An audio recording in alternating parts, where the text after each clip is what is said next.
And so when we think about happiness, we set goals, and maybe we don't work on things right now because we're thinking that something's going to change. We'll be able to work on it later. Or we set goals and work really hard and we think we're going to be happy when we achieve them, then we achieve them. And then what tends to happen, we set new goals. And we have to stop and just say, like, when was I actually happy? And sometimes you hear this too when you're in a relationship and you're arguing and you're like, I can't believe you made me angry. You made me. In the book, you've got this first section under personal, which is the mindset, and you start with conquering your fears. What does it mean to conquer your fears, Ben?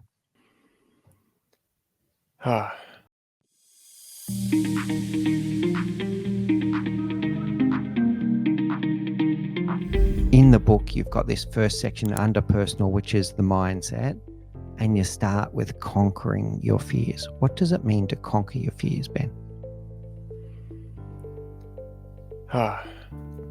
It doesn't mean that fear disappears.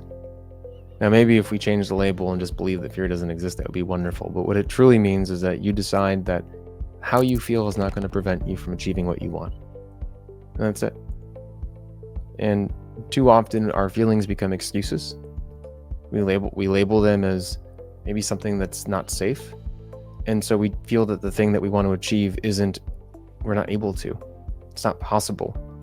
And becoming fearless or conquering your fears means that if you want to do something, if you feel that something is off in your life and it aligns with who you are as a human being, that you have full right to go try to achieve that and take action towards it. And the results don't matter, but what matters is, do you feel empowered and accountable to live a life that's based on who you are and what you care about? Becoming fearless is about building better habits that serve your values and your goals. It's about being aware of your thoughts and your feelings and your beliefs so that you can take the actions that you need. And there's a variety of areas of your life this could be helpful. Something as simple as focusing on one thing at a time during a meeting because you want to have more executive presence, and you can't do that if you're not engaged. To something a little bit more complicated, crafting your job to increase greater levels of job satisfaction. But fear tends to hold us back in those categories. How does one start to shift from chasing happiness to creating our own happiness, and to shift from a victim mindset to a creator mindset?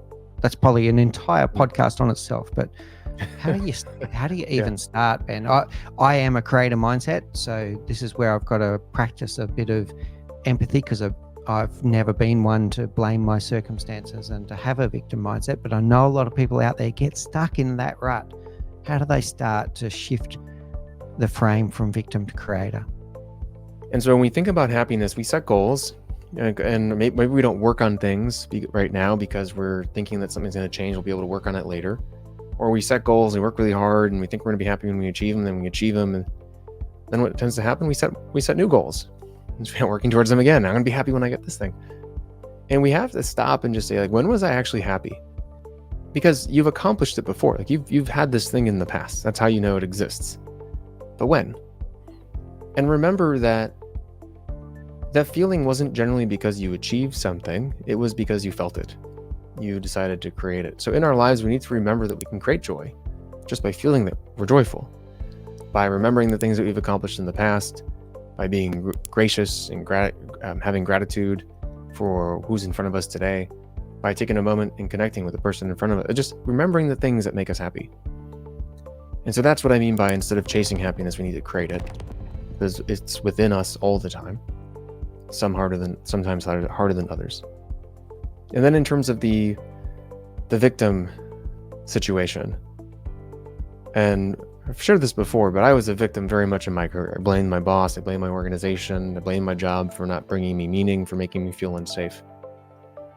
And sometimes you hear this too when you're in a relationship and you're arguing and you're like, I can't believe you made me angry. You made me feel that you made me sad. No, the person didn't do that. The situation, the action created some sort of, you have some sort of belief or some sort of expectation in that situation. And then you've decided to label it in some way, shape or form.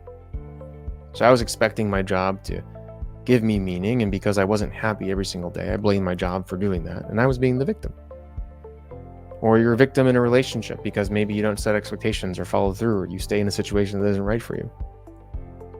Well, in my job, I have power. In my relationships, I have power. And so if you don't want to be the victim, you take a look at the things that you want to achieve, and then you go, am I doing everything in my power to go achieve that thing, or am I waiting for someone to do it for me? And going back again to the how do I feel, how do I think, and what do I believe, and how do I act?